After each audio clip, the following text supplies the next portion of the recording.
নমস্কার বন্ধুরা, পম্পার পাঁচমিশালি চ্যানেলে আপনাদের সকলকে স্বাগত। বন্ধুরা, ছাদ বাগানে এই যে গ্রো ব্যাগগুলো আমি ঠিক কিভাবে রেডি করি সেটাই আজকে আপনাদের দেখাবো। এই গ্রো ব্যাগে গাছ করার ঝামেলা অনেক কম, হালকা থাকে মাটি, সমস্যা কম হয়। সেই জন্যই আজকে গ্রো ব্যাগে কি করে গাছ বসাবেন সেটা আপনাদের সাথে ভিডিওটা শেয়ার করব। ছাদ বাগানের গ্রো ব্যাগগুলো রেডি করতে গেলে প্রথমেই কিছু পাতা টাতা দরকার। এই যে বাগানের কিছু পাতা দিয়েছিলাম গ্রো ব্যাগটায়, আরও কিছু পাতা দেব,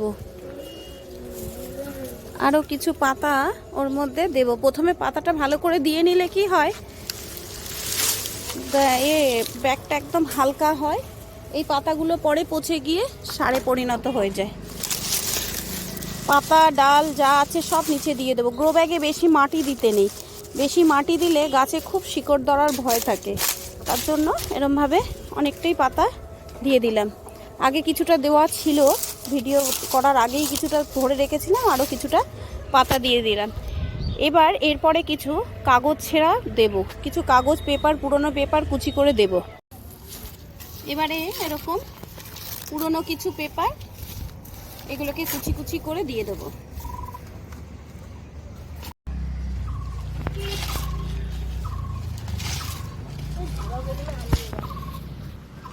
এই কাগজগুলোকে দিয়ে দেবো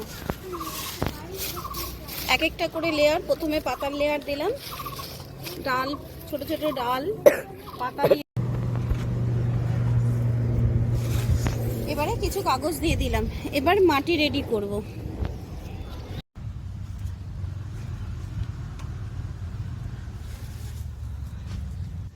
তো বন্ধুরা, মাটিটা তৈরি করার সময় এটা হচ্ছে আমার গার্ডেন সয়েল। এটাকে একটু চালনি দিয়ে চালানা, প্লেন একদম মাটি। হ্যাঁ,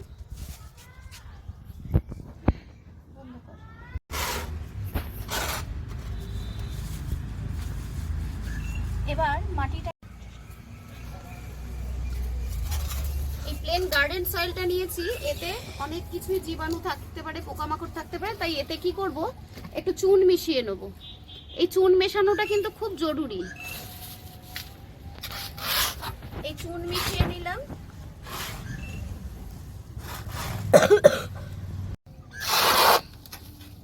এই চুনটা মেশানোর পরে আমি এটা দেখুন এক ছাই, এই যে এই ছাইটাকেও একটু মিশিয়ে নেব।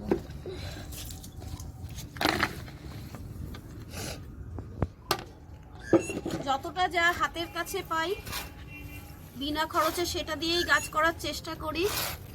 আমার তো গাছ দরকার, তার জন্য অত খরচ করি না, আমি এভাবেই মাটিটাকে রেডি করে নিই। এই মাটিটাতে কিন্তু এক্ষুনি গাছ বসানো যাবে না, এটায় গাছ বসাতে এখনো দেরি আছে। এই মাটিটা এখন রেডি করার জন্য গ্রো ব্যাগে দিয়ে দেবো।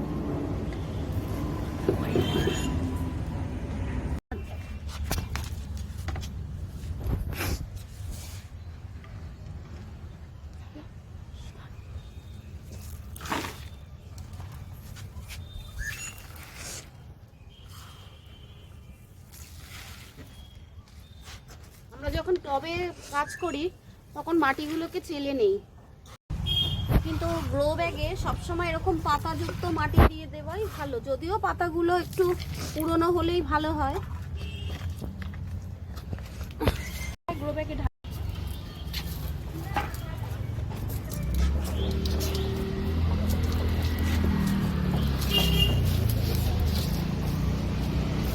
তো দেখুন বন্ধুরা, এই যে পাতার লেয়ার দিয়েছিলাম, কাগজের লেয়ার দিয়েছি, এইবারে মাটিগুলোকে দিয়ে দেবো।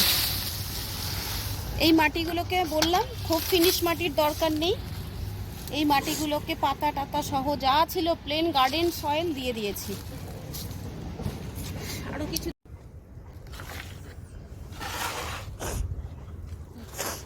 তো বন্ধুরা, এই মাটিটাই কিন্তু 60% মাটির সাথে কিন্তু 20% গোবর সার মেশানো হয়েছিল। গোবর সার মেশানোটা ওটা আপনাদের দেখাইনি। এটাকে মিশিয়ে, গোবর সার মিশিয়ে এটা শুকাতে দিয়েছিলাম রোদের মধ্যে। এটা 2 দিন শুকিয়ে গেছে। তারপরে এটাকে মাটিটাকে এবার আজকে ছাই আর চুন মেশালাম।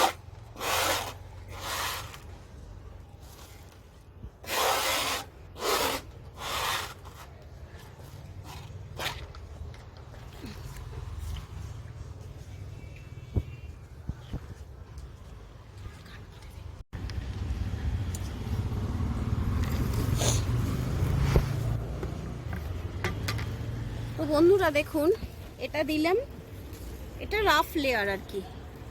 এরপরে ফাইনাল ফিনিশ মাটি দিয়ে আরেকটা লেয়ার দিয়ে এটাকে চাপা দিয়ে রাখতে হবে।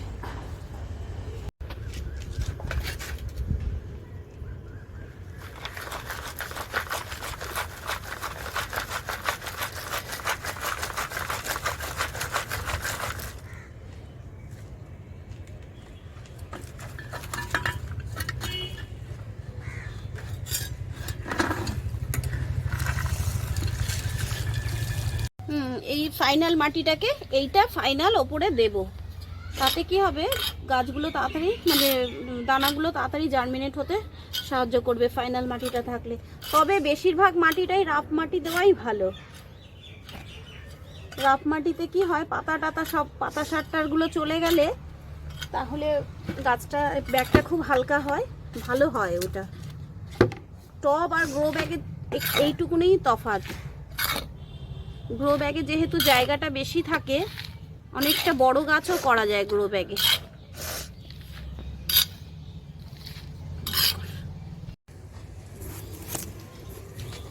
তো দেখুন বন্ধুরা, এই যে রাফ মাটিটা দিয়েছি, এতে পাতা সার টার যা ছিল হালকা হওয়ার জন্য সব দিয়ে দিয়েছি।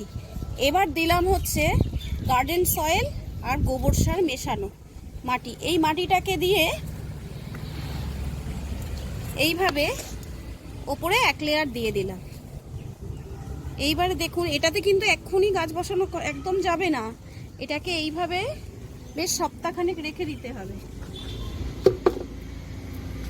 কি করব, এটাকে ভালো করে মিশিয়ে দেব, মানে জলটা চারিদিকে মাটিতে মিশিয়ে দেব। এটা সুন্দরভাবে মাটিটা রেডি হয়ে থাকবে। আজকে চুন দিলাম তো, আজকে গাছ বসানো একদম যাবে না, এক সপ্তাহ আগে এখানে গাছ বসানো যাবেই না। তো বন্ধুরা দেখুন, এইভাবে জল দিয়ে দিয়েছি, জলটাও নিচে ভালোভাবে সোপ করে নিচে। গ্রো ব্যাগে কিন্তু কোনো ছিদ্র টিদ্র কিছু করতে লাগে না, গ্রো ব্যাগ থেকে থেকেই টপ টপ টপ টপ করে সোপে জল পড়ে যায়। এবার আমি এটাকে যেহেতু এক সপ্তাহের জন্য রেখে দেবো এবং গ্রো ব্যাগ কোনো ছাওয়া জায়গায় টেনে নিয়ে যাওয়া যাবে না, রোদের মধ্যেই থাকবে, তো আমি এটাকে কি করব, এইরকমভাবে একটা কাপড় চাপা দিয়ে এভাবে সপ্তাহখানেক রেখে দেবো।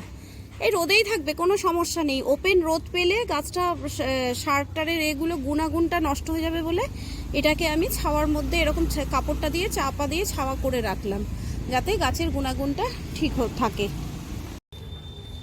তো নমস্কার, ভিডিওটা এখানেই শেষ করলাম। দেখা হচ্ছে পরবর্তী কোনো ভিডিওতে। আপনারা সবাই খুব ভালো থাকবেন।